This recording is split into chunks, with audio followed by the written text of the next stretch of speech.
Okay, so we're talking about the elemental self-care, and it's talking about how we are using what Mother Nature has provided for us, the elements of earth, air, fire, and water, and spirit, which comes through all of this together to really bring all of these elements together. They create new life when they join the source of creation, and it brings to us our natural source of vitality.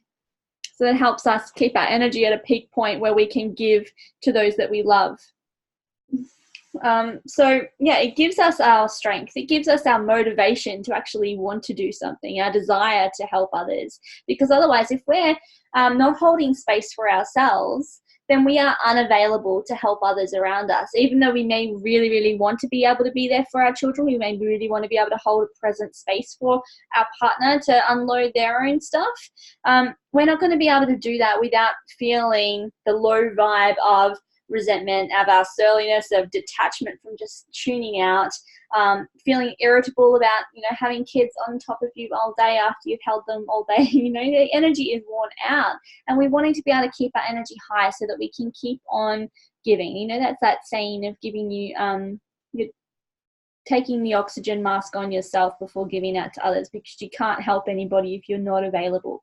And this is all about what can we do to be able to remain available, to help, to hold space. And so what does it mean when I say to hold space? It means to sit in compassion with somebody, with exactly where they're at, without judgment, without trying to fix, without trying to change or do anything like that. It's just holding space for their energy. And so when we talk about doing that for other people, we also have to turn that back to ourselves, because how often do we hold judgment on ourselves and all of the things that we should do, must do, and everything like that. So this is what we're here for tonight, is to embrace this intention. This is a safe space in our circle. We will be creating a sacred container for this energy, this transformation, for us to move into this, to shed some light on what's holding us back. And so I just wanted to go over the housekeeping of this space here that we have. So I will keep a lot of us on mute, but so I'll just make sure that everybody's muted, and if you can do that yourself, that's fantastic. We have a chat box. So if you have seen, there's a little button called chat, and we've got some people chatting in there already. Sleeping babies is fine. If you've got kids with you, this is a safe space, and this is like this for all of my workshops, all of my circles, is that if you've got babies with you, if you've got children that you need to attend to, then that is completely fine. We are a safe space and a welcoming space for mothers. So if you are breastfeeding, that's fine. If you don't feel comfortable to be on camera while breastfeeding, you can turn your camera off. You can sit in the dark if you want to. You can sit there with your headphones in and not say anything and just use the chat box to communicate with us. That is all welcomed in this space. That's why I have created this online circle, for us to be able to do this while being at home, attending to the children, attending to the family, and being the nurturers and the caregivers that we are. Okay, so if you do need to leave, okay, that is fine as well. There is always, as I've said, I returned on the recording, there is also always a replay, so that this will be posted in our group. This is why we have the Elemental Self-Care Facebook group, which will stay open until the end of the month. Okay, then it will go, because we're going to move the data out and give you a separate platform for that, so you can go back and watch it if you need to. So this is going to be yours to keep. It'll be in the group for a little while, and then it will move to another platform that you can log in and access. So yeah, if you need to leave, that's perfectly fine. If you want to use the chat box to just let me know that you've got to go to attend kids or whatever you need to do, put it up in the group afterwards, so that I know that I haven't touched something on you that I need to come back to, because sometimes things can come up and be triggering. This one here is a self-care workshop talking about the elements. It's not going to be very triggering as some of the other ones can be when we go in a bit deeper, but as this is more of a surface level workshop, to just touch on the surface of these things. I'm not really thinking that we'll have too many issues around that, but that's just a general way that we do our circles, is if you do have something that you need to leave, just to put it in the chats, and you can change it from being everyone to being just private. So if you want it to be just for me, you can do that as well. That's fine, and I won't read it out. Okay, so safe space. At the end of my talk, because I'm going to talk a fair bit about each of the elements and how we can connect to them. And if you have any questions that arise, hi Tree, if you have any questions that arise, then what you can do is just pop them in the chat bar, like with as say question mark, 3 question marks to begin. So I know that it's a question for Lay for our question time, and then type your question and I will come back to that in our question time at the end and answer that for you. Okay, but I just want to make sure that we've got enough time to get through all of this content that I want to gift you now, today, before everybody has to leave and go to sleep. Okay, so yeah, coming back to that sharing or the questions, this is a safe space. So anything that's said in this safe space, in this sacred container for us, is just for this space and in our group, the Elemental Self-Care group. So anything that's brought up in this space that somebody shares or asks a question about, it just stays within us. It's not to be shared outside. Even if you're friends with them outside of this group, just keep it within the safe space to talk about that. That's just the rules as a circle goes. Okay, now before we start, does anybody have any questions that are for right now? Any questions? If you have a question, just type a question mark so I know that you're typing something, and I'll wait for it. Otherwise, I will move on. Okay, I'm just making sure that everybody stays muted so we have no distractions. But as I was saying, if you do have any questions, just pop them in to the chat bar and I will come to them at the end. Perfect. I'm just reading through the comments and everybody's good. Okay, fantastic. All right. Let's just take a minute to land.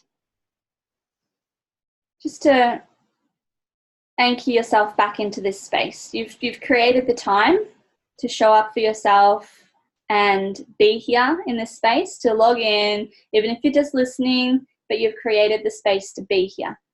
So let's just take a moment to just feel out the weight of our body supported by the chair beneath us. You can just tap your legs or just feel the weight of your body settling down. Feel the breath moving through your mouth and your nose, and just take this moment to say you've done the rush around to get here. If you've had a busy day or a slow day, if you've been busy doing dinner and bath and kids and bed, just take this moment to breathe and land. You're here now. I'm going to open our circle. So just take this moment to just call in any of your specific guides, ancestors.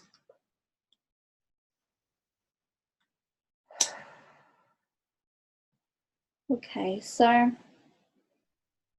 just lighting my sage here, massive smudge stick.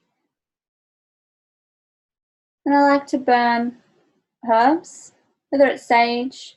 I also burn other herbs that I use to call in divine mother energies to hold our sacred circle, like lavender, chamomile, rose petals. I also use marshmallow, danyana. What else have I got there? Whatever calls to me, really. I like using herbs in my sacred space. Okay. Just take this moment. You can close down your eyes if you feel comfortable or just listen in. I open our circle to the east and call on the guardians of air, the winged ones who teach us to soar to great heights of wisdom and to see through the illusions. I open our circle to the south and call in the guardians of the earth, the ancestors, the ancient ones who hold us and rejuvenate our strengths. I open our circle to the west and call on the guardians of water, the creatures of the deep, and the realms of reflection and introspection. I open our circle to the north and call on the guardians of fire, the flame keepers of the sun, the spark of transformation, holding us in passion and courage. I call on the energies below, our sacred earth mother divine, our shadow self, and the keepers of the underworld. I call on the energies of above, Father Sky, and the universal deities of the stars. Be here now.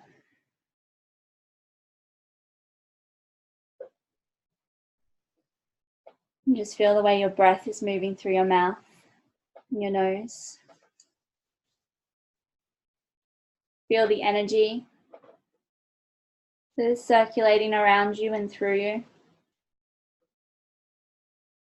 And allow yourself to sink down deep into this space that you're taking up tonight. Allow yourself to take up this space and allow yourself to be here, to tune in. And allow yourself to slow down and absorb what's coming through.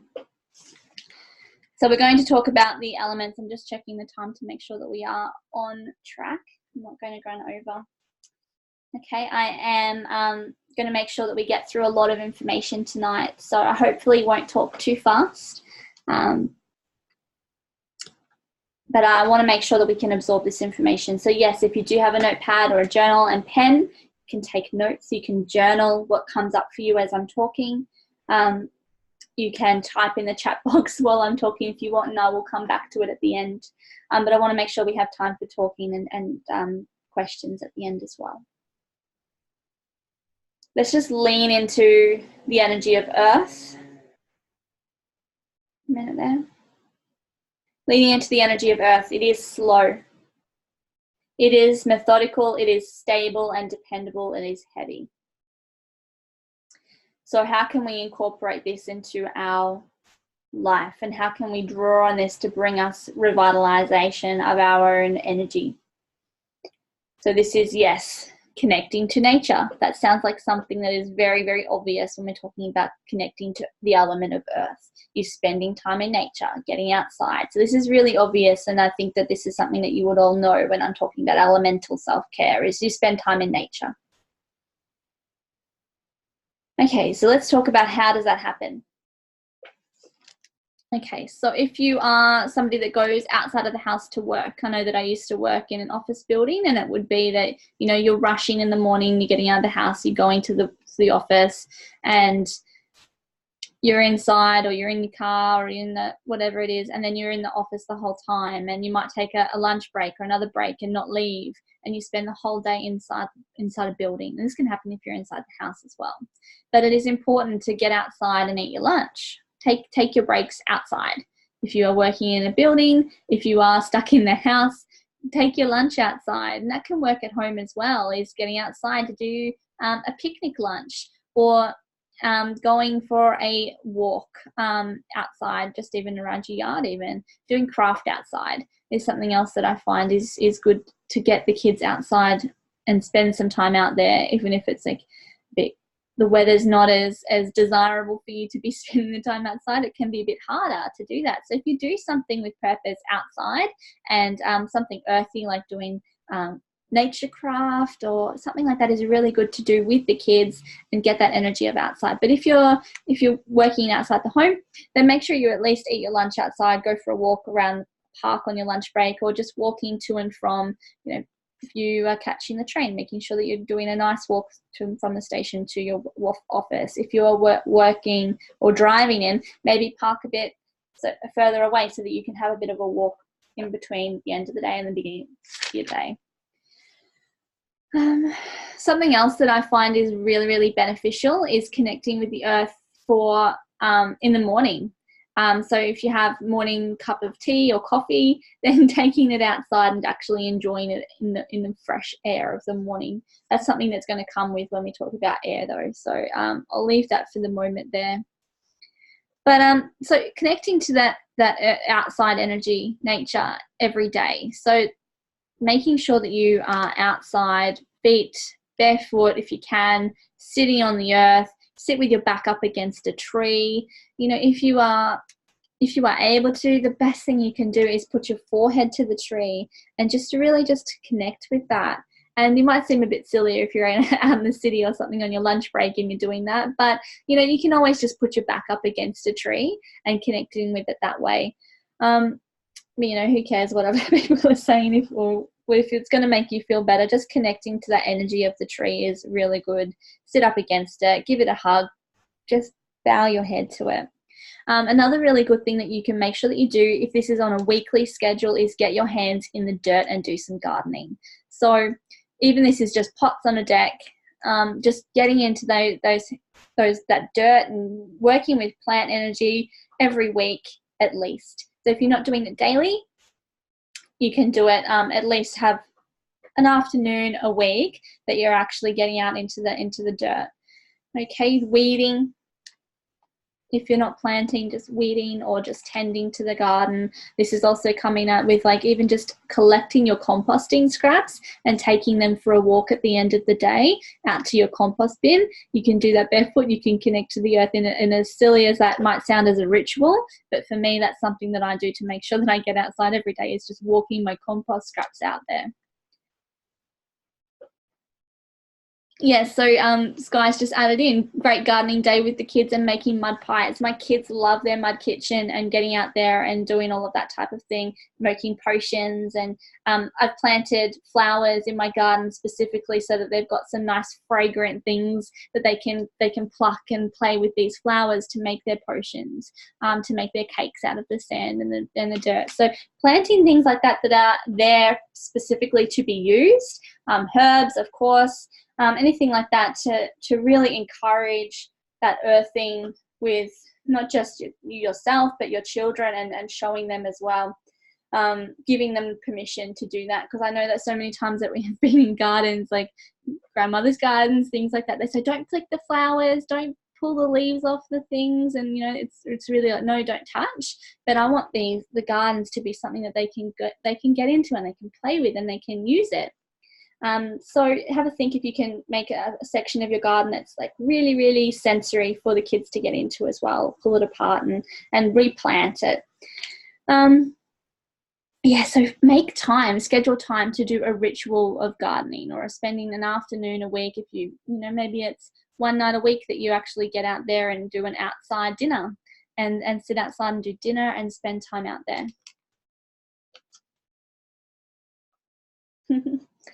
Okay, so the earth is all about the physical. Okay, so earth element is all about physical as well. So we're going to be talking about honoring our physical bodies as well. So this is coming into activity. Do you move your body every day? And I found that this is something that really shifted into my self-care at the beginning of the year, when I said I really need to be honoring my self-care, is that I need to be moving my body. I need to be connecting to my physical on a daily basis. So that started at the beginning of the year with doing yoga in the mornings. And if you can't keep up with doing yoga every morning, because I know sometimes you wake up and it's just go, go, go from the moment you wake, if you don't have time to do the yoga, then just simply do a stretch. I've also added in just going to walks to our local park. We do that a few days a week. It's just getting outside in nature, and we go to a walk to our local park, and I just sit underneath the tree, back up against the trees. I look up at the patterns that the leaves make through the sky, and I just really absorb in that moment. I find we can spend hours just at the park and the kids are playing, climbing trees, and I just get to chill out there. And I'll sit under the trees with the baby, and he's nursing and he's happy and he's crawling around, and it's really, really slow. Once again, earth is about going slow, going steady, creating time to go slow without rushing. And so walking, taking yourself for a walk every day. Exercise, if whatever exercise is going to call to you. It's no point in pushing yourself through something that you hate. So find what you really like to do and do more of that. Go for a bushwalk once a month. This was something that we set up, myself and a friend, we set up to do this every month. We've dropped off the last couple of months, and we'll have to get back to it because it was so replenishing. You just feel so alive after going out. We went really, really early in the morning and watched the sunrise, and it was so beautiful to do it. And I really want to do more of that bushwalk. So if you can find, schedule a time to go with a group of friends or as a family, to go once a month on a bushwalk, at least once a month. Dance and movement. So movement doesn't just have to happen in the way of yoga or stretching or walking or exercising or anything like that, but dancing. I was talking about this in the healing ground, is like I've made Fridays our fun day of lots of music and dance, and because it's my house cleaning day. So that's where I'm like, okay, well, the music's on and we're going to be moving our bodies and dancing. And we have so much fun dancing in the kitchen. And I've been making up different themes. So, you know, I'll think of, oh, we'll do a letter of the week type thing, as a homeschoolers here, and I'm not very strict on that, but we'll just do something for fun. I'll say, choose a letter, and they'll choose a letter, and we'll find bands that all begin with that letter, and we'll listen to a whole range of all different types of music, just to dance and have fun with it. Also with the physical is connection to your partner or to yourself through sex, physical touch. And so, yeah, getting into that, initiating that sexually. Yes, Maddie. So, yeah, sexual touch. So how connected are you to that? We'd be looking at that in the 7 levels of energetic connection when we talk about level 2. How connected are you to your sex drive and your comfortability with sex, and how you can touch your own body and feel into yourself in that way. So getting comfortable with that and embracing that will help you to revitalize your energy. And if you don't have a partner, or if you don't want to engage with your partner, engage with yourself. Just getting comfortable with touching yourself. And that can even just come into giving yourself a massage, just getting a really nice oil and just massaging in. I just did it like this afternoon in the bath, just giving my calf muscles and my legs a good massage after shaving them for not having done it all winter. And, you know, this is like that awakening out of this spring. It's just like, well, I'm just going to do this and I'm going to nourish my body. I gave myself a milk bath today because the kids were out and I had quiet house. I put milk in it. I put rose hip. I put rose oil and frankincense in my bath, and it was beautiful. And so, yeah, just giving yourself your legs, your arms, your breasts, a massage, your face, whatever you want to do. And yes, you can take it sexual if you want to, but just that connection with your body. Okay, it's needed. We can't ignore that. And yeah, with your partner, of course, the more you are connected to your partner in a sexual manner, if it is a connected sexual experience, then of course it is going to revitalize your relationship as well. Okay, so the other thing is about foods, nourishing your body with warming foods. I'm talking about root vegetables, talking about going slow with how you prepare them, so cutting them up mindfully, baking them or roasting them or slow cooking foods. This is all about the energetics of food. Is just if you're wanting to embrace more of an earth aspect, then we have in our house a couple of nights a week we do like a roasting night. Is like Sunday nights we do have something that's roasted food, and then Monday nights we have something that's a slow cooked food, and you know, it's like, you know, we have these sort of themes that we have. This is all about the rhythm, which is another thing on my list to talk about for earth, is having rhythm. So you have that around your foods, and you do that. Make sure that you've got some nights that are about slow foods, the slow cooked, the roasting, the baked foods, really nourishing foods there, as well as mixing it up with having some higher energy foods like stir fries or other faster energetically foods, not like fast food. Have a food prep day. So this is about your rhythm as well. Having a food prep day is something that will set you up within your own self-care to be able to provide yourself with nourishing food. So we're looking at the steps that you can take to be able to make sure that you can implement these as actions. So what day is going to work for you? I used to do it on a Sunday, but you can change it to whatever day is pretty much free and you've got the ability to do a lot of cooking when the kids are in a good mood or they want to help, or you've got the energy to do it, or the supplies to do it just after. I like to do it just after I've done the food shop because I've got everything I need ready to go. Food prep day. Get all of your snacks made. You've got healthy food. Get your veggies chopped up and ready to go, stashes in the fridge so that you can easily have something nourishing to keep your energy high, because earth is about keeping our body nourished. Okay, so this also comes down to getting to a farmer's market, collecting your food in a slow and sustainable way is all about earthing as well. So that's something else that you can implement into your weekly routine as well. So weekly for your earth is going to be about sourcing your food, going to the markets, going to the fruit and veg shop, or growing your foods and having a harvest day where you go out into your veggie garden and collect the food that you've grown. The other thing that we need to do to honour our physical is keep check on our sleep. So this can be really something that's hard to manage when we have children that are interrupting our sleep all the time. But it is really, really important that we get a good night's sleep. So how do we do that? We've got to reduce the stimulation after sunset, work on the rhythm of the day. So that is rising early with the sun. Look at what time the sun rises, or sleep with your curtains open if you can. And when the sun rises, it's time to move your body and to bring yourself. What I do is I just bring myself up just sitting at that point so that I can stay in the bed with sleeping babies and hopefully they stay asleep while I bring myself up to sitting. And my partner leaves for work just before sunrise, so I get him, my phone stays out in the kitchen, and when he leaves, I get him to bring it to me so that I can listen to my meditation and anchor myself to my breath first thing. So it's rising with the sun. So I just do that quietly so that they can stay asleep around me. If they're really asleep, then I'll get up and leave. But if they're not, then I stay where I am, so I don't want to wake them because otherwise I have to do stuff. So I just try and just bring myself up to sitting and just sort of bring myself to awareness through that. So rising early with the sun, making sure that you, as the sun goes down, you slow down your stimulation. So you will be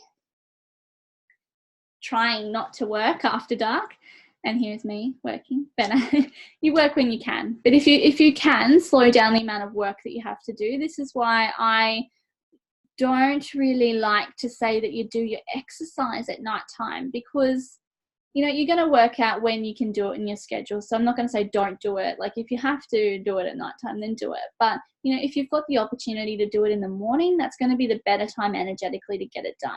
Because at night, you want to be focusing on slowing down your day. So you'd be looking at reducing what you do as an energy. So no screens about an hour before you go to sleep. So say you want to be asleep before 10 p.m., then you'd be looking at 9 o'clock. Let's move away from the TV and look at doing something different. You know, let's read in bed. Let's have sex. Not you and me, but you know what I mean. But, you know, looking at those types of activities before falling to sleep instead of just zoning out to TV. Okay, so it's just reducing the screens and just putting yourself in that slowing down mindset before you go off to sleep. Journaling is another thing that I would recommend to do before going to sleep, and I'll talk about that more in another element. But yeah, it's just bringing yourself into that slowing down of the mind and that checking in with yourself before going off to sleep as well. Yeah, that's good. I've covered that. Coming back to the rhythm. So making sure that you've got a pattern that you feel in sync with for your rhythm. So we're talking about a daily rhythm or daily habits that you get into. So this is where I'm talking about. Rhythm starts with the rise with the sun. Then from there, we move into our breath work and setting an intention. And then from there, you move into, you know, you get up and maybe you would open the curtains and you'd let the sun touch your body. These will be touched on in the other elements as well. But this is talking about the rhythm. What is your daily habits and what is the rhythm of your day? And I hate using routine. I am not a routine person. So I do not like saying that I have to have this done by this time and I have to have this done by this time, because that stresses me out. But if I can say I have a rhythm of I do this and then I do this and then after this, this happens on this day, if we look at it on a weekly rhythm, you know, on Sundays I go slow. On Sundays we have brunch instead of breakfast and lunch. And then we have, you know, a roast dinner. You know, these types of things come in, you know, if, you know, what do you do on a weekly basis? Do you have a specific day when you do something? You know, you've got a shopping day.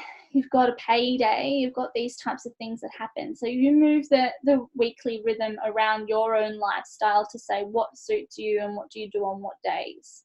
Like I was saying about the food prep day as well, fitting it into a weekly rhythm, and that also helps with your kids to know what to expect and when you're available. So you'll fit this in around the things that you do, whether you've got after school activities or whatever it might be.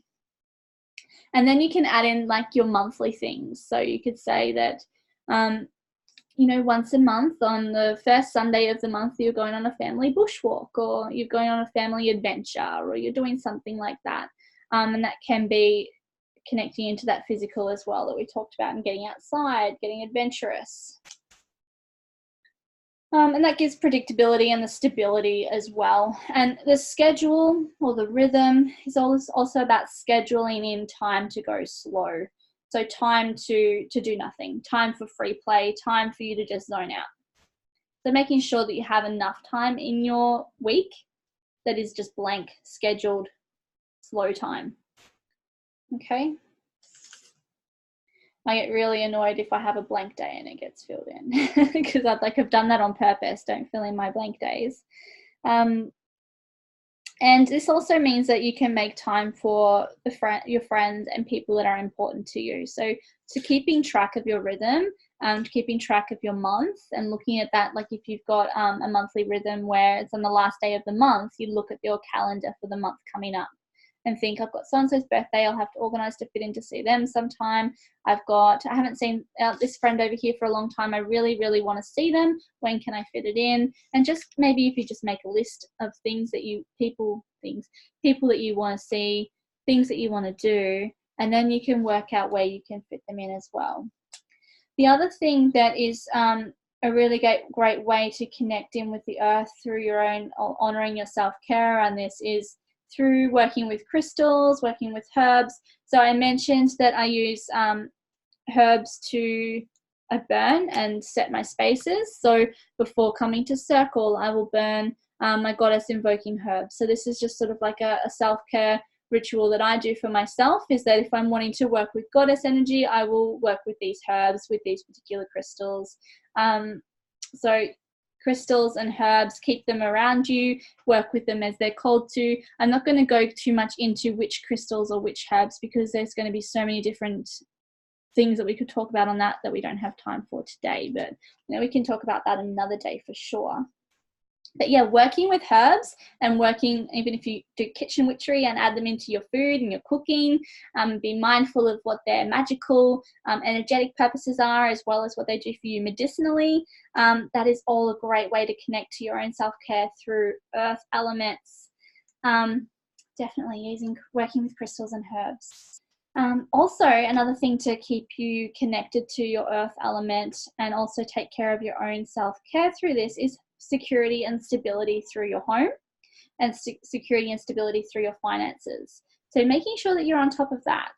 So making sure that in that, when you look at your monthly ahead or your schedule or your rhythm for the week or the month or anything like that, having your budget in check is something that's going to help you remain connected to the earth element, and so that you don't get stressed out.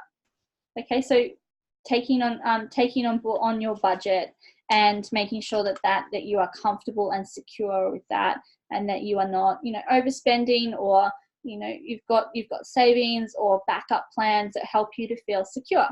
When you feel secure, it's easier to be able to connect in with the earth.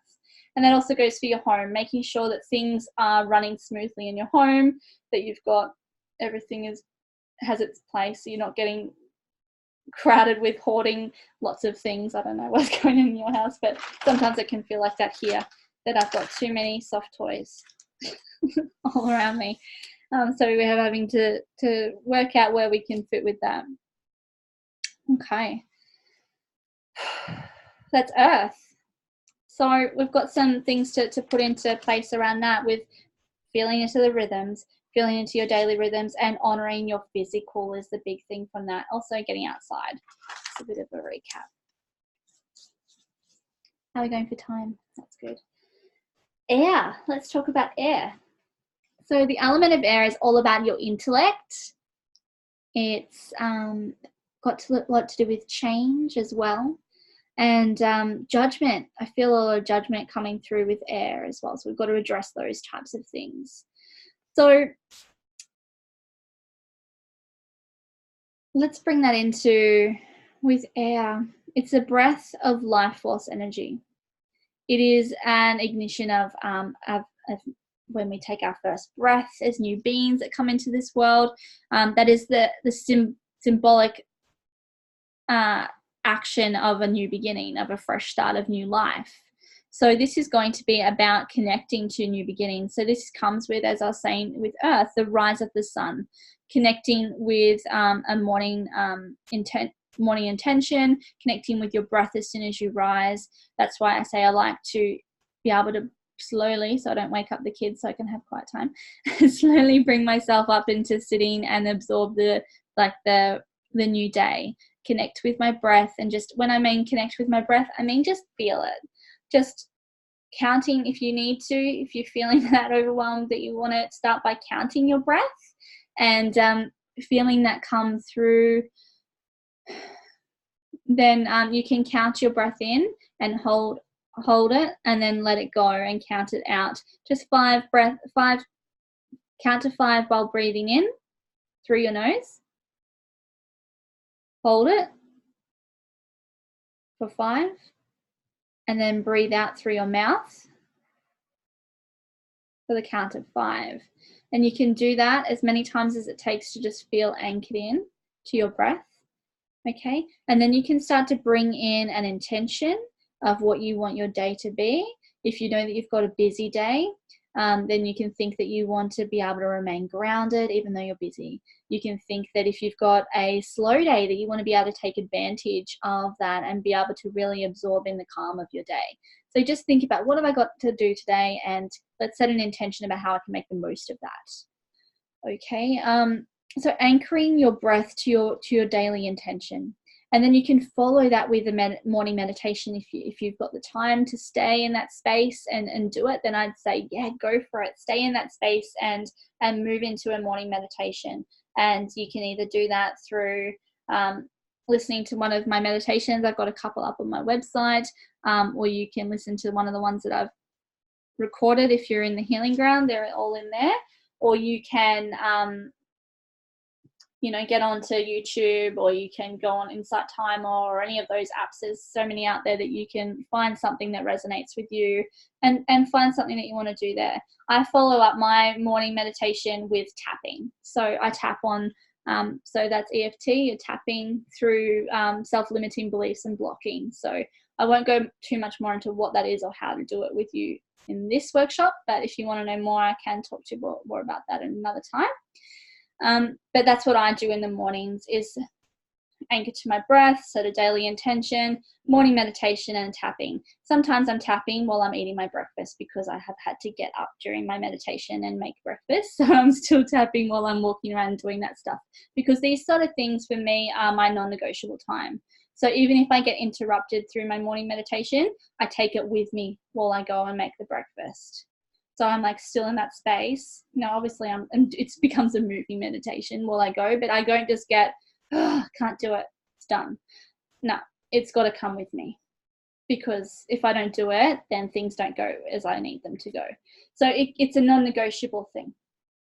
And so, yeah, I'm tapping while I'm eating breakfast and talking. Actually, you say them out loud. So the kids are all used to me doing that now while we're sitting at the table together. With air being all about the intellect and about wisdom, this brings in a yearning to learn. Okay, so connecting to what do you want to know about? What do you want to learn? And what are you passionate about discovering more about? So if there's something that you want to know more about, if you can, sign up to the course and do a course of study on it. Or if that's not a possibility for you, then just, delve into it on YouTube, or learning as much as you can about it online, or getting the books on it, and just really allowing yourself that space to go into study and to learn what you want to learn and have the interest. That's a gift to yourself, to be able to absorb all of the info that you can on your interests. And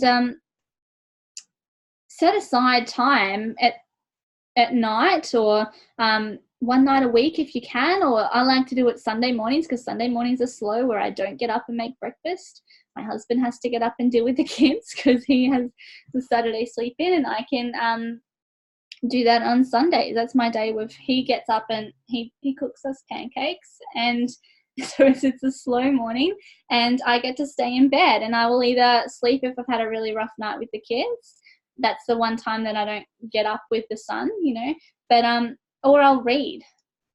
I'll stay in my bed and I'll read, and the kids can come in and they can come and sit with me, but I'm reading, and they can sit with me if they want, but that's just a space that I have to do. And that's something that I actually picked up from my own mum, because my mum used to do Sundays really slow.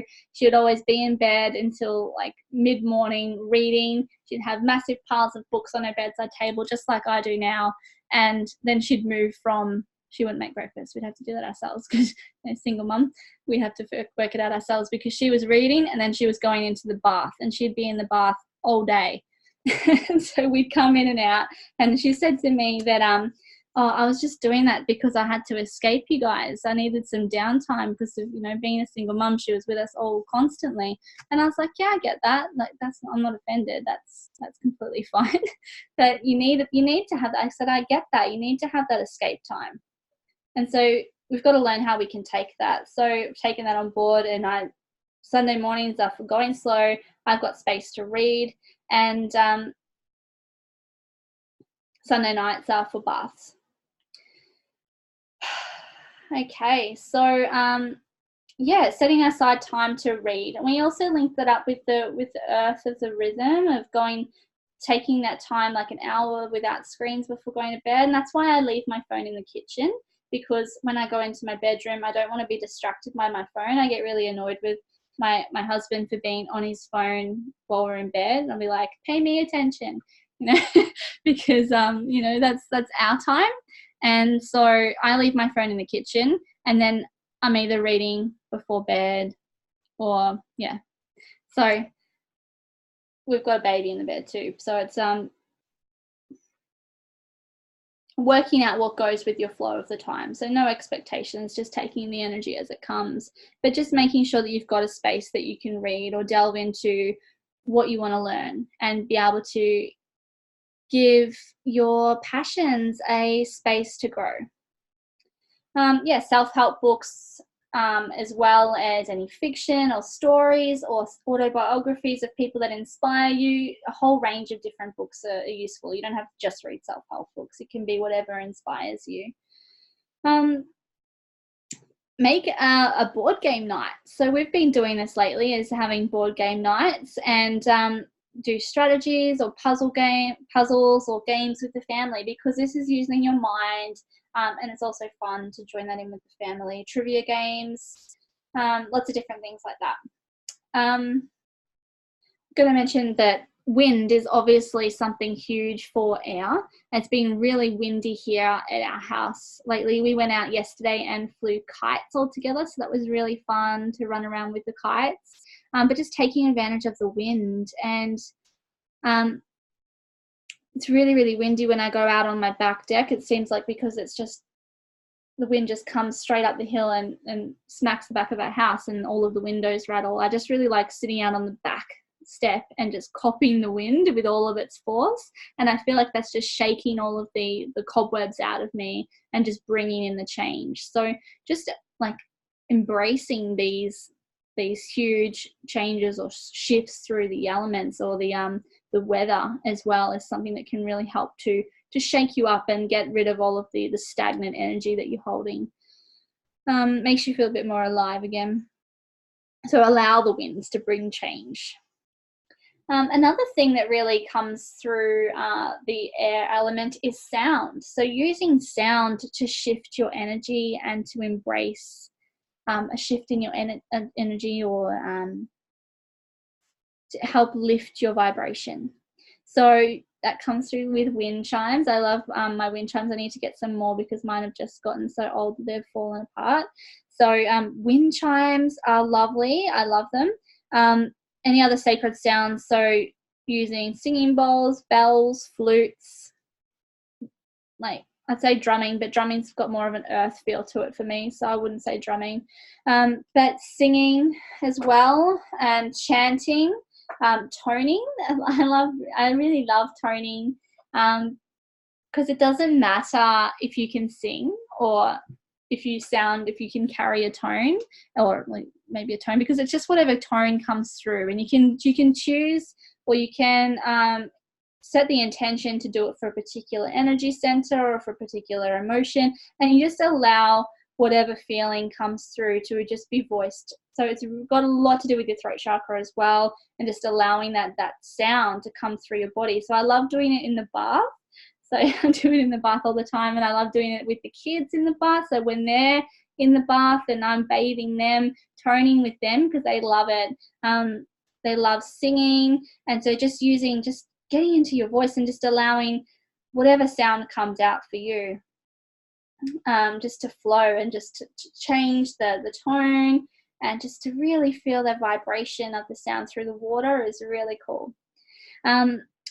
And just playing, as I was saying before, for the earth and connecting to your physical body with dance, this is also a way to use the music to come in as well. And so you'd be doing the earth element of dancing and moving your body, moving your hips to the music, but also letting the music come through you. And there is a band called, not a band, but like a music group called Beautiful Chorus, and they have lots of albums with mantras, and I love putting them on in the morning, and I love putting them on after I've had an argument, so an argument or a heavy discussion with somebody, like I've done it with my mum before, or I've done it with my partner, because it shifts my mood. So after these heavy feelings that I've been through, putting them, I use Beautiful Chorus, Rhythmic Meditation, is the album, and just putting these on and singing along to their mantras is a beautiful way that I am able to shift my energy up to a higher level by absorbing that there and chanting with that. The other one is, what is this album? Let me just open it, because I was playing it just before I tuned in with you. The other one is chanting, Goddess Chants, which is, it's called Mama Gaia, Return of the Goddess is another album that I use. So using those sort of musics as chanting to really lift my energy into the space that I want to be. My girls also use that Return of the Goddess to go to sleep. The other thing that I wanted to talk to you about with air is releasing judgment. So air, especially like, that's probably come through from a tarot background of mine, is that air has got to do with judgment. So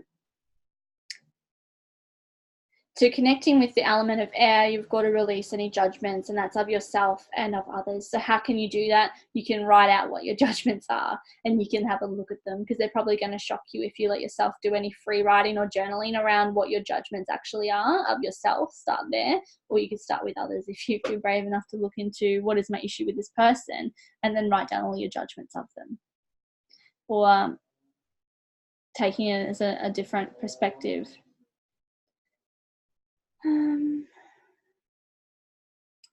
Releasing judgments of self and others. So that can bring up a lot of shadow work. So that can really take you into that there, and that will move more into a water element as we talk more about journaling over through water. Okay, but yeah, if you need any assistance with that, that's where my work is around the shadow work of it all. So releasing the judgments of self and others. That can be a bit of a harder topic to do. Set your to-do list the night before. So before you go off to sleep, you can write out the things that you have to do the next day. Not only does that help you go into a relaxed state to be able to go off to sleep, because you stop thinking, oh, I've got too much to do, I'm so overwhelmed, I've got all of these things. Just write it out in manageable chunks of the dot points of what you actually have to do tomorrow. So then you can say, that's it, that's all I'm taking on board. It's done. It'll be there for me in the morning when I wake up, and I'll be revitalized in energy and able to handle that.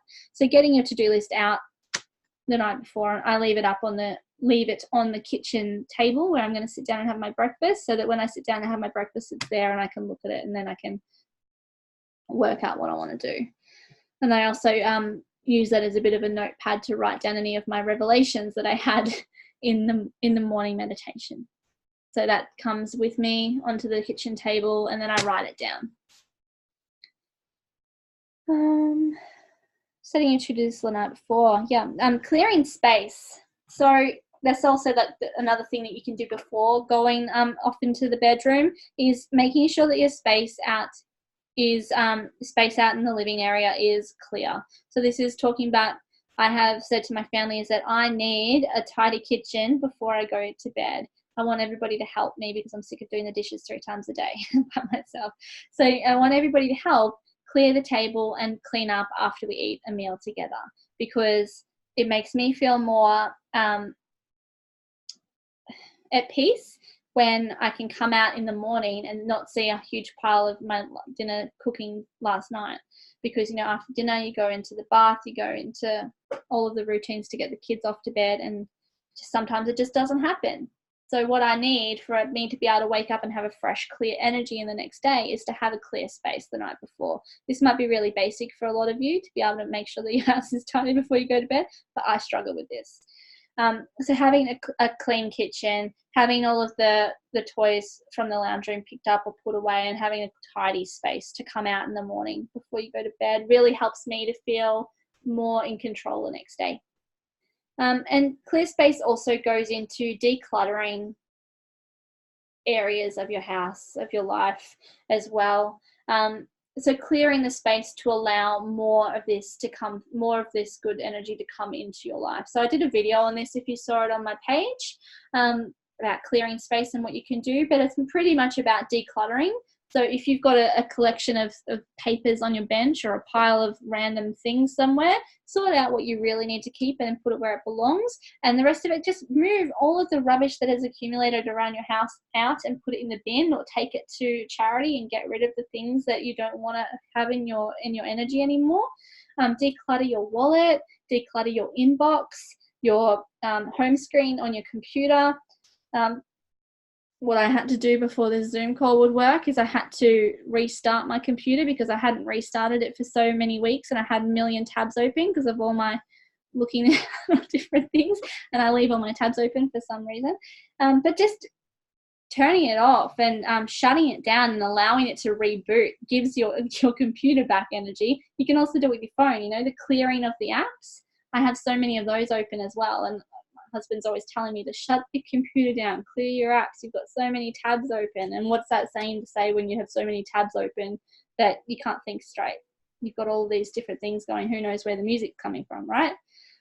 And that's with when you've got so much going on. Clear it, restart it, so that you can have a fresh new outlook. So that's pretty much the air, and what you can do to embrace the element of air in your own self-care. Okay. Oh, smudging also goes with that clearing space. So burning your herbs and using the smoke cleansing. That's what I was talking about, burning different herbs as well. So using the herbs, choosing them for your own reasons, and so place space clearing herbs like sage, thyme, rosemary. These types of things can clear the space, and then you can burn things like lavender to bring in peace. Lots of different things. I'll talk about herbs another day.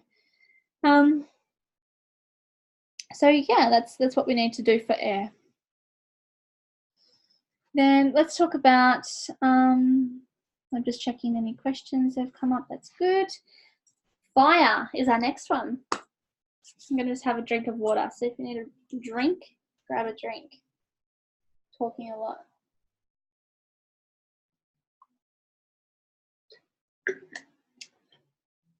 Okay, so fire. Fire is very masculine, whereas which we will talk about water coming is very feminine. Fire is very masculine in energy, and it's all about the action and the doing, getting things done. It's about passion, it's about creation, and it's about transformation. So it's really stepping up and owning our way, owning ourself and our self-worth and our values, stepping up and into those aspects. And those owning our value and owning our self-worth is a form of self-care as well. So we need to honor those aspects of ourselves. It's ignited by fun and creativity and passion, joy, what lights you up, what makes you excited. So actually getting that buzz feeling, and you've got that energy that you want to, this is me, this is my passion, this is why I talk so fast when I'm doing this work, is because I get so ignited by what I have to share. Okay, so it's about finding what that passion is and then allowing yourself to embrace that. I feel so many women that I work with are completely shut down to this fire within them because they don't even know what what brings them joy, what brings them passion besides their children, besides their family and their relationships, because they've given everything over to them, investing all of their love and their energy into that, which is beautiful. But also we need to be able to honor that self-worth and honor that value of self to be able to keep our own inner flame alight. We need to be able to nurture that flame within ourselves. And fire lights the way. So once we have that inner flame nurtured, then we are able to follow that and keep it going and keeps us thriving. Okay, so this is really, really important for us to be able to nurture our inner fire. How do we get that?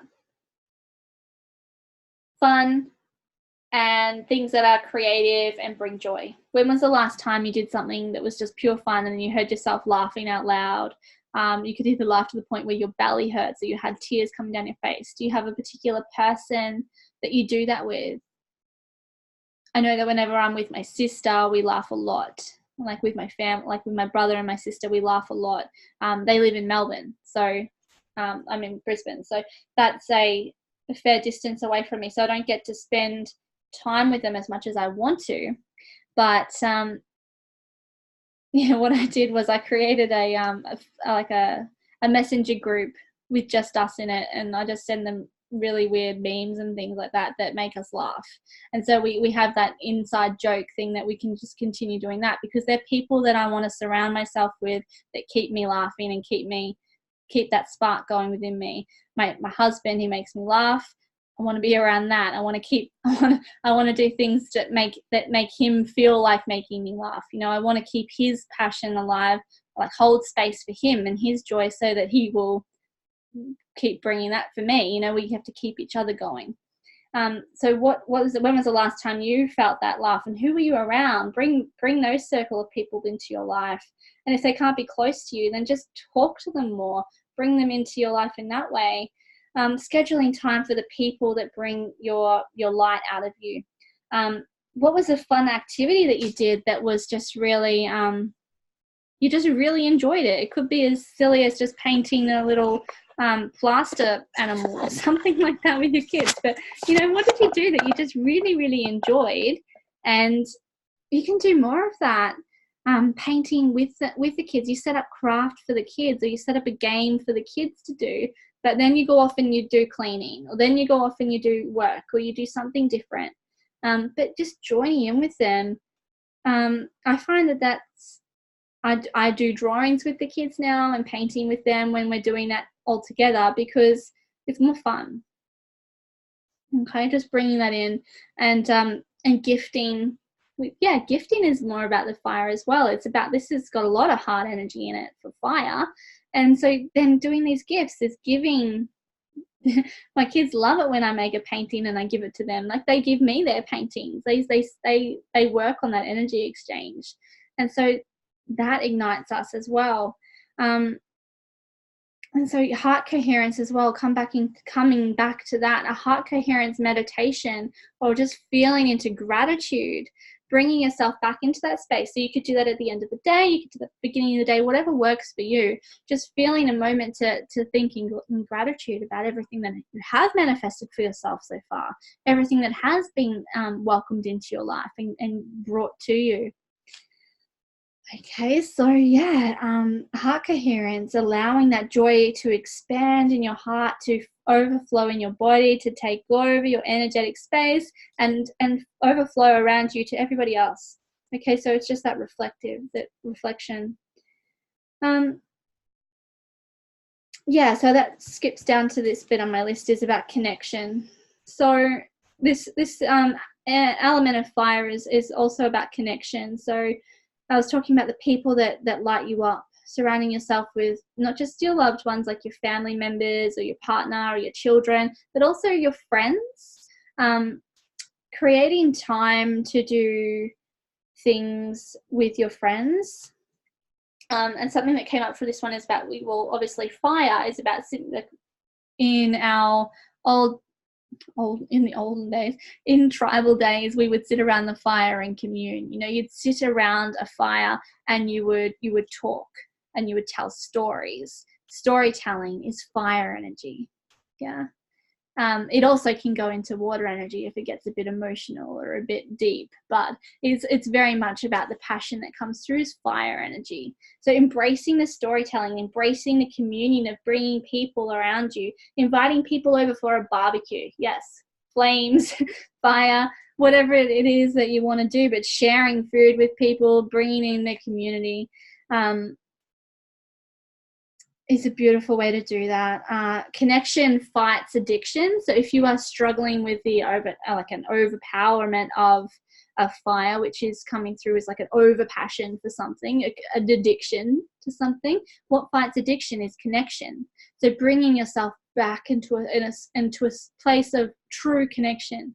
And this is why we have the healing ground. This is why we have women's circles, is because connection is vital to our survival, especially as women. We need a safe space, a sacred space where we can talk, where we can share our depths, where we can share our passions, our creativity, what we are striving for, what we are dreaming about, dreams, desire. It's all fire energy. Storytelling, that's huge. So this is why we have these spaces, these women's spaces.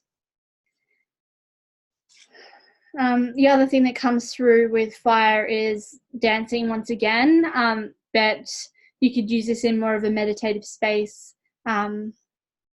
Like earth dancing is very, you've got with earth dancing, you're thinking like your legs are more spread apart, there's a bit more stomping, more like wide stances, and I'm thinking drums is your earth energy dance. With fire, I'm thinking of more like a hip shaking.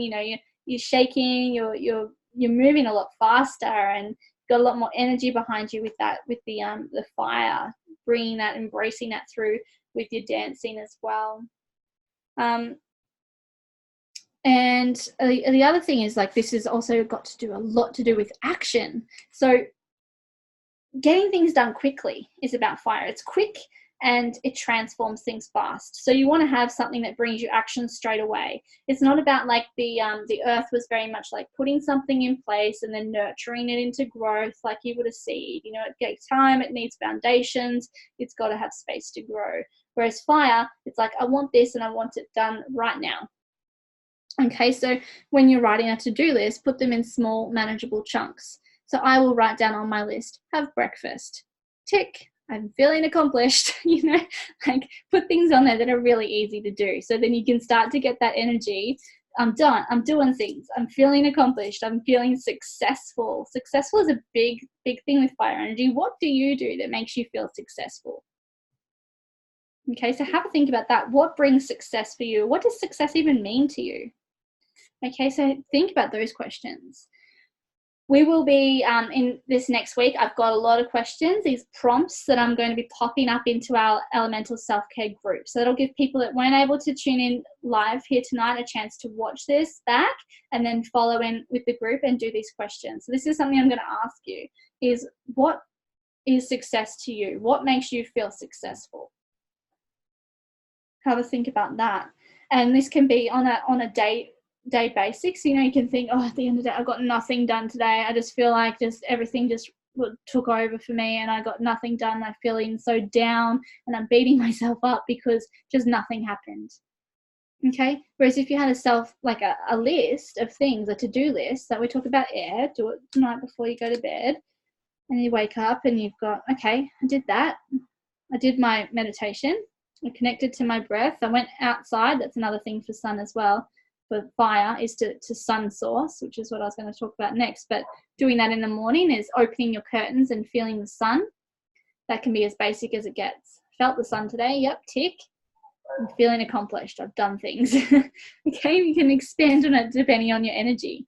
But you start small, because the more you feel accomplished and the more you feel successful, the more you're going to get done, because that breeds more and more desire. Like, I can do this, I've got more energy because I'm getting stuff done, I've got more energy, I can do more, I can take on more, I can take on some bigger things, and the more you get done.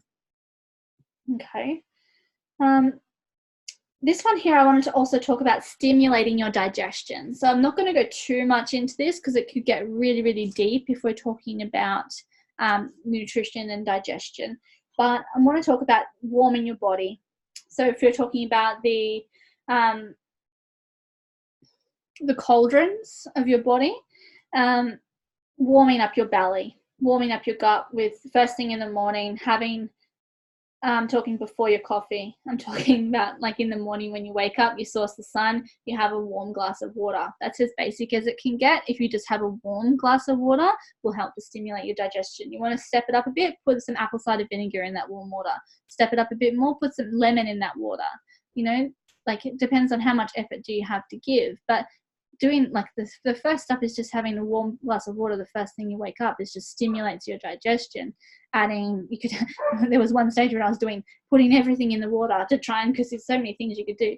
But you have warm water, you could add in apple cider vinegar, you could add in lemon, you could add in cayenne pepper, you could add in cinnamon, turmeric, all of these different things that you could do. But you're going to do it at a level that's going to work for you, that you can keep up with. So obviously if you're making this huge concoction and after the first thing you're going to do, then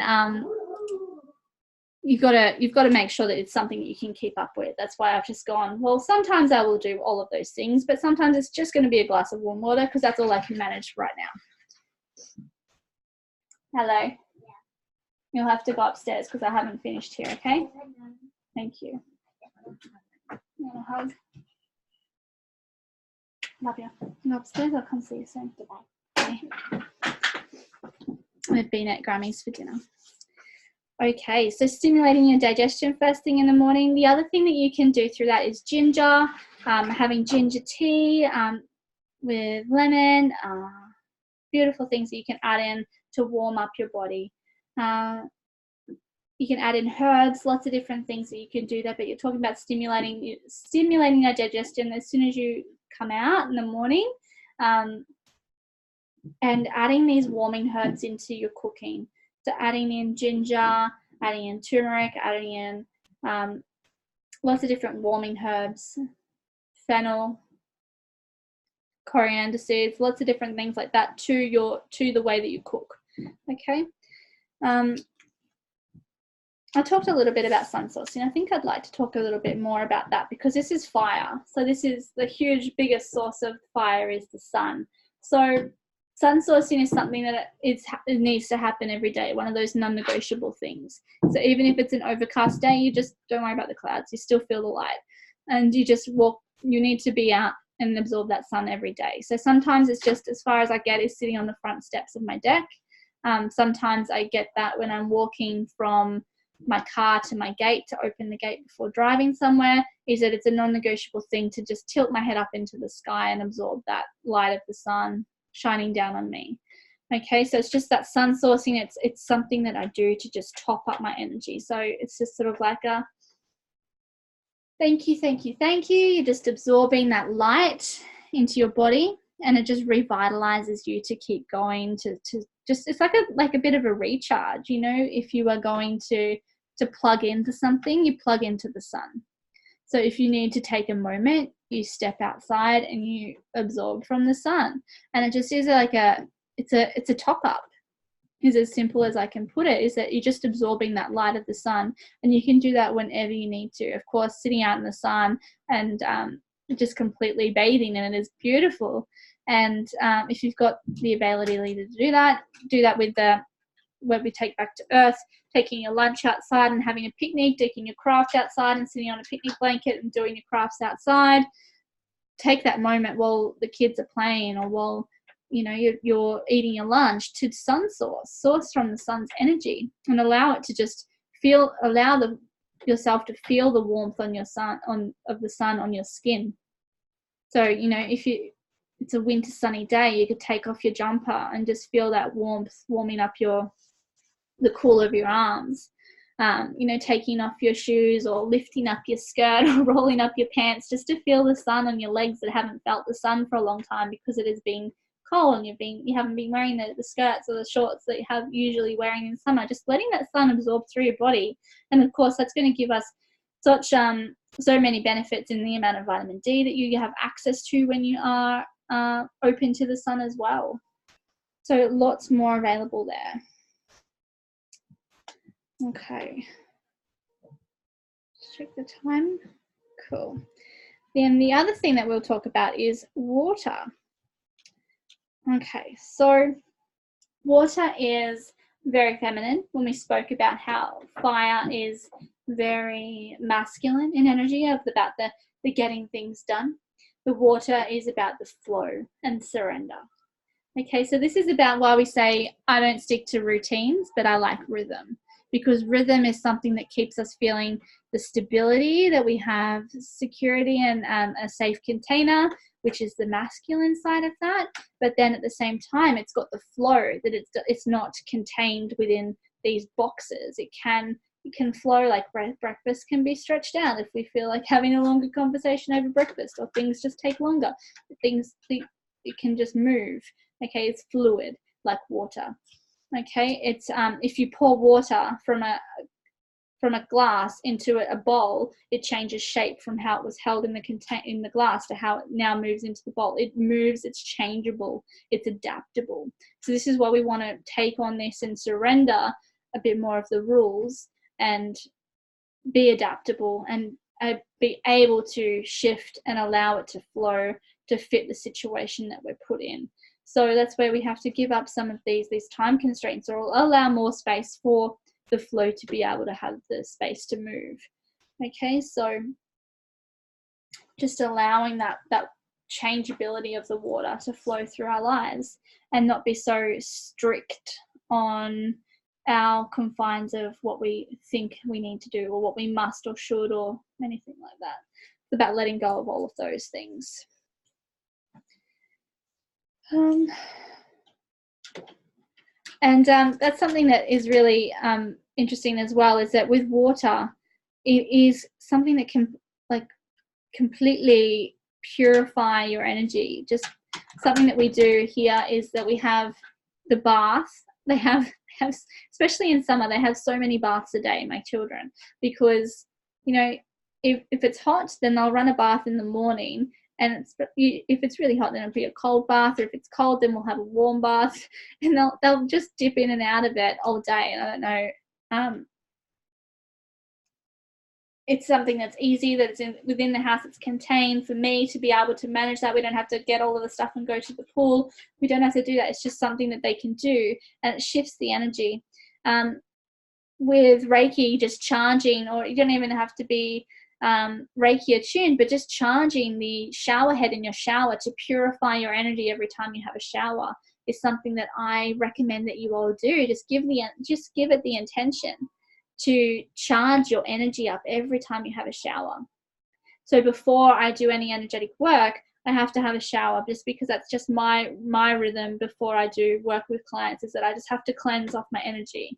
So if I can just have a quick wash and just be able to cleanse, then I feel so much more alive and awake to be able to be present with the work. Let's see. Yes, the emotional aspect of water. So water element is very much in touch with the emotions, with sensitivities. So this is how do we nourish that part of ourselves, is we have to acknowledge it. We have to acknowledge the emotions. We have to acknowledge the sensitivities. And the sensitivities are not just on a an emotional level, but they're on a perceiving level. So it's about what we perceive or what we read in between the lines as well. Okay, so it's about our feelings. It's about our perceptions of, our intuition. And so it's about allowing yourself to feel intuitive, to be able to, that's a very feminine trait, to be able to embrace your intuition and dive into that, because what comes with water is the ability to trust yourself, to trust the messages that you're receiving. We were talking about this in the healing ground earlier today, is that when we embrace our intuition, we come up against a lot of our shadow self around that you can't trust yourself, that you're making up stories. You know, there's all of this type of thing that we come against when we look into water. Water is reflective, okay? So it will shine, it will be a reflection back at you. What you see in others is what you need to be able to acknowledge within yourself. So that can be on a positive aspect, as in you see people all around you and they say, oh, they're so loving, they're so kind, they're so giving, but you don't recognize those traits within yourself. Or you could say, that person, I don't like them, that, like, we come back to airs, judgment, they do this, they don't give enough of this.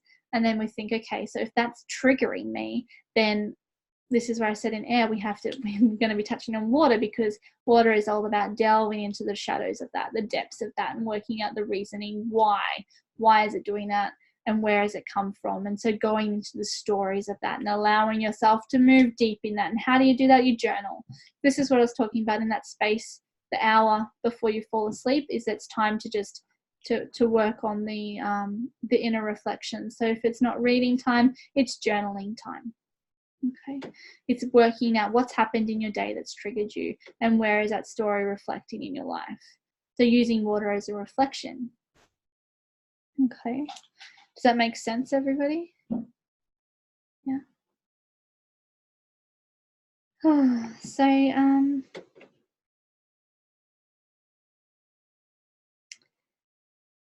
just making sure I've covered all aspects of that. There's probably more I could.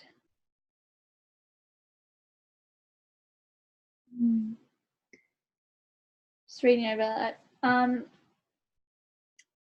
Water is sacred and honored in so many cultures. And traditionally there was the well maidens, who were the sacred keepers of the well. They would look after it, and they would be there to keep the water safe. So water is something that is really, really sacred. It's something that we need to honor. And I feel like that's a huge reflection of the way that we need to honor our deeper selves. We need to honor our thoughts and our feelings above so much else. And this is the biggest thing with self-care, is taking the time to be able to look at that, taking the time to be able to look at the depths and honor ourselves for our depths, and not be, a lot of the shadow side to the water is the shame that comes up with that. And so to look at all of these aspects without shame, without guilt, which are a lot of things that come with the emotion side of this. So to be able to acknowledge where those emotions are sitting in our shadow, and how to embrace that to be able to move forward with love. Okay. So yeah, nurturing, because nurturing Mother Nature as she nurtured us is what I've written here, is that water is nurturing. Water brings us life. And so we need to nurture ourselves through water. This is why we have baths. This is why we allow ourselves to soak in water and feel nourished by that.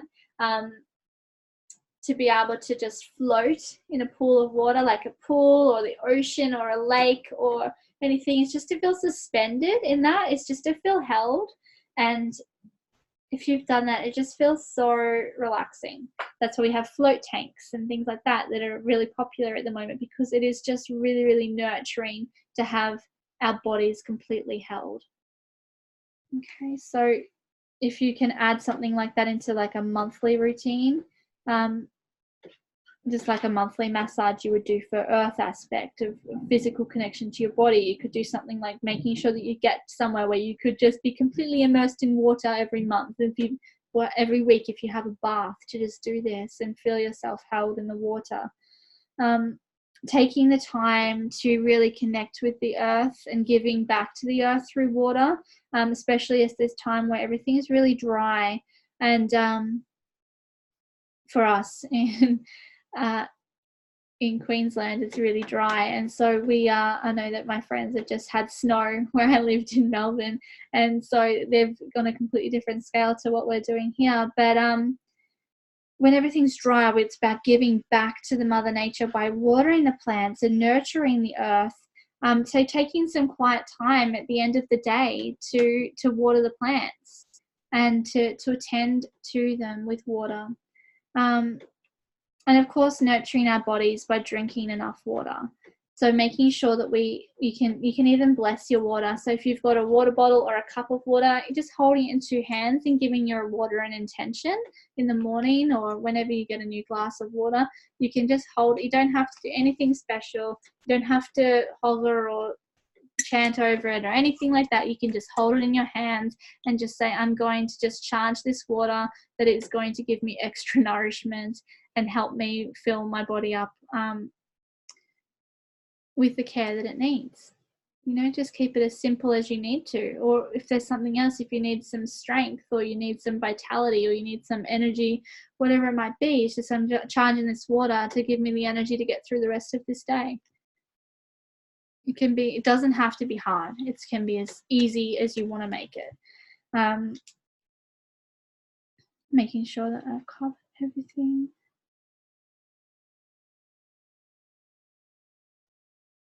Yeah.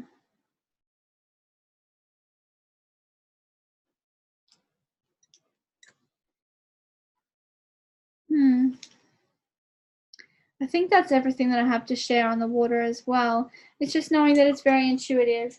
My intuitive practice is that every Sunday night I will give myself a card reading. So working with tarot myself, I pull an affirmation card for my week, and that's something that I need to embody for the week ahead. And I put that card up on my windowsill of my kitchen, because that's where I spend most of the time looking out that window. So I put that affirmation card on my windowsill of my kitchen, and I tune into what my intuition is for that card every time I see it. So if I get something like last Sunday, I got I am creative, and I spent the whole week working on feeling into my own creativity and feeling into what that means for me and how I need to embody that to be able to be my best self. And so today I got I am progress. Again, I got that 2 weeks ago. So it must be something that I need to keep moving with. So I put that as an affirmation card up on my windowsill. So you could do that. Or you could do an oracle card for that, something that you can embody. So I like doing it with the goddess oracle card, so that you can embody the energy of a particular goddess for the week and put it somewhere where you see it all the time. So I have one on my kitchen windowsill. Then I have another one that I put on my dressing table, which is just for me. It's private and it's a tarot card. So that's something that I have to do with that's what I do for my own shadow work. So I'll pull a card for the energy that I'm wanting to embody and what I'm wanting to draw into the world. So that's that I am progress, I am creative, those affirmation cards, or a goddess card. And then I'll do my own shadow work, is where I put it up on a card, or draw a card from my tarot deck. It goes up on my dresser. And when I'm getting dressed, when I'm putting on my rings or my jewelry, I have my oils there, that my ones that I put on, that I wear oils instead of perfume. When I'm putting them there, I see this, and it reminds me of the work that I'm doing within my shadow and what I'm needing to acknowledge within my shadow. So it's doing the intuitive work is how we connect to the water as well. So doing that through journaling, deep, transparent journal practice. Your journal is just for you.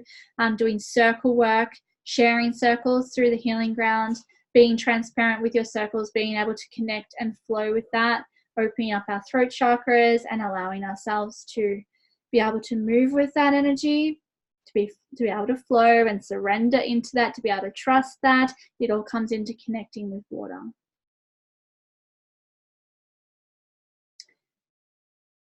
Okay. And intuitive. So making sure that you take the time to do, like as myself, doing a lot of intuitive work for others. there was a space there where I lost the connection to doing it for myself, because, you know, sometimes when you do so many readings all the time, it becomes work, and so you stop doing the readings for yourself. But for me, I had to really bring that back into my practice, because I don't want to lose touch with that intuition for myself, for my own connection to what I need for me intuitively. So it's something that yeah, I really enjoyed doing that Sunday reading. And it just ties everything together. So there is also a fifth element that I wanted to just touch on briefly, which is the ether or spirit. And what I feel like this one is when everything comes together, when all of the elements are working in sync with each other, then we become ignited as spirit. We become enlightened, we become awakened, and we become consciously tuned in to our needs and who we are. And when they are all working in sync with each other, and then that is a space where we are embodying the spirit or the ether in connection to the universal source energy, the star energy, our energy of who we are and our innate beings. And so that's where I think that the ether or the spirit element comes into this, is when all of these four elements, these earthly elements, are working in alignment with each other. So that's how I bring it back to what I said at the beginning. If I bring it back to that.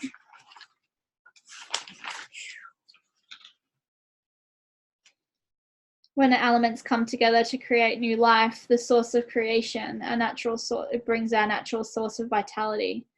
And so vitality gives us the strength, the motivation, and the desire to hold space for ourselves, so that we're available to hold space and to sit in compassion with our loved ones, our passions, and what we are driven to do in this world, whether that be our work or our hobbies or our interests, but mainly for our kids and our partners, because they're the ones that take the brunt of it if these things aren't in alignment. Because if we are not in connection to our own vitality, if we're not holding space for ourselves, then we're on a low vibration, and that gets expressed with like that surly attitude, with resentments, with anger, being detaching from it, tuning out, so you're not present, and you get irritable as well. So we need to be able to stay in alignment, and we need to be able to work out how we hold space for ourselves by doing these. It may seem like it's just really basic things, and I hope that you've taken something more from that, that being able to add these elements into your life will help you stay in connection to the people around you that matter to you, so that you can show up for them and give them the best of your energy. We give so much to our families. We give so much to the people that we care about, because we are the nurturers, we are the givers, and we are the ones that are holding space for everybody else. But we can't do that in a productive manner. We can't do that and give them the best of what we've got if we are not holding space for ourselves. Okay. So I'm going to open it up now to questions. So I'm just going to stop our recording before I stare.